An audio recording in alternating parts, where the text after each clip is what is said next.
A bird in hand is worth two in the bush. This is a proverb about risk or greed.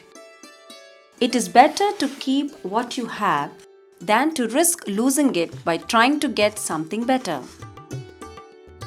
This proverb implies that something that one already has is better than chasing something that seems more valuable.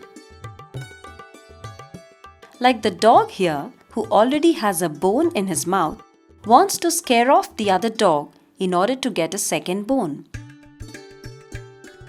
When he does open his mouth to bark, he lost the bone he had too and was barking at his own reflection. So, one must be content with what the person has instead of going after other things that appear valuable. A bird in hand is worth two in the bush. This is a proverb about risk or greed.